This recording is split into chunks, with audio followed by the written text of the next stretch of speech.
السلام علیکم ورحمۃ اللہ وبرکاتہ۔ محترم سامعین، خواتین حضرات، اجالا چاندنی امید اسلامک چینل سے میں آپ کی خدمت میں ویڈیو لے کر حاضر ہوا ہوں۔ نئے آنے والے سامعین و ناظرین میرے چینل کو ضرور سبسکرائب کریں تاکہ یہ سلسلہ قائم و دائم رہے۔ بہت شکریہ۔ ویڈیو لے کر آیا ہوں رمضان مبارک کے روزوں اور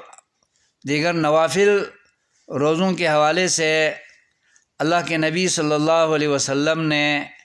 افطاری کے وقت جو دعا سکھائی ہے، شروع میں پڑھ کر افطاری شروع کرنے کی دعا سکھائی ہے، اللہم لک صمت، اے اللہ میں نے تیری رضا، تیری خوشنودی، تیری رضامندی کی خاطر روزہ رکھا تھا، وعلی رزقک افطرت، اور اب میں تیرے رزق سے افطار کر رہا ہوں اور روزہ کھول رہا ہوں، تو قبول فرما۔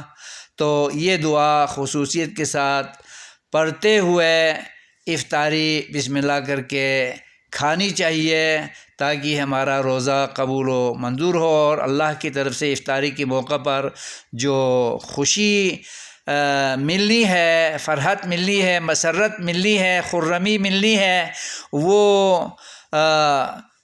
پر لذت ہو، پر اجر و ثواب ہو اس دعا کے پڑھنے کے ساتھ افطاری کرتے ہوئے۔ لہذا تمام مسلمان اس دعا کو، جو بہت جامع معنی دعا ہے اور اللہ تعالیٰ کی رازقیت کا اور اللہ تعالیٰ کی توحید کا اور عقیدہ اسلام کا اس میں تذکرہ بھی ہے، جس سے ہمیں بہت ہی تعلیم و تربیت ملتی ہے، اور مسنون طریقے سے ہمیں افطاری کرنی چاہیے اور دعا وہی پڑھنی چاہیے جو نبی پاک نے سکھائی ہے اور تعلیم و تربیت صحابہ کو دی تھی، وہی ہم مسلمانوں کو ہر دور میں اپنانی چاہیے۔ اور افطاری کر لینے کے بعد ذہب الظمأ، اے اللہ اب میں نے افطاری کا کھانا کھا لیا ہے تیرے رزق سے، تو پیاس جو دن بھر لگی ہوئی تھی تو یہ پیاس بھی چلی گئی اور ختم ہو گئی ہے۔ وابتلت العروق، اور تیرے دیے ہوئے رزق میں سے جو مشروب میں نے پیا ہے، جو پانی میں نے پیا ہے، شربت میں نے پیا ہے، اور دودھ پیا ہے یا چائے پی ہے، قہوہ پیا ہے، یا جو بھی حلال مشروب میں نے اپنایا ہے،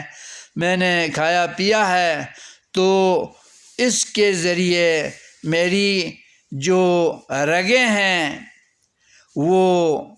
تر ہو چکی ہیں، میری رگیں غذائیت سے بھر گئی ہیں تیرے رزق کے کھانے کی وجہ سے اور روزے کی برکت سے۔ وثبت الاجر انشاءاللہ، اور اجر بھی روزے کا اے اللہ تجھ پر لازم ہو گیا ہے، ثابت ہو گیا ہے، یقینی بن چکا ہے۔ تو اس عظیم دعا کے ساتھ ہمیں افطاری کرنی چاہیے، شروع میں اللہم لک صمت وعلی رزقک افطرت پڑھ کر، اور افطاری سے فارغ ہونے پر ذہب الظمأ وابتلت العروق وثبت الاجر انشاءاللہ، یہ دعا ضرور پڑھنی چاہیے تاکہ ہمارا روزہ وہ مسنون ہو، افطاری بھی سنت کے مطابق ہو، اور ابتدا بھی مسنون طریقے سے ہو اور اختتام بھی مسنون طریقے سے ہو، تاکہ اللہ تعالیٰ کی طرف سے الصوم لی وانا اجزی بہ کا جو اجر ہے، جو نوید ہے، وہ مکمل ہو جائے۔ اللہ حدیث قدسی میں فرماتا ہے کہ بندہ فرض روزے بھی میری رضا کے لیے رکھتا ہے، نوافل بھی میری خوشنودی کے لیے رکھتا ہے، میں اس کا اجر جتنا چاہوں عطا کروں گا۔ اللہ تعالی ہمیں مکمل اجر عطا فرمائے، اور ہماری سوچ سے زیادہ اور ہمارے وہم و گمان سے زیادہ اللہ تعالی عطا فرمائے، اور ہمارے روزوں کو قبول فرمائے، ذخیرِ آخرت بنائے اور نجات کا وسیلہ بنائے۔ آمین۔ والسلام علیکم ورحمۃ اللہ وبرکاتہ۔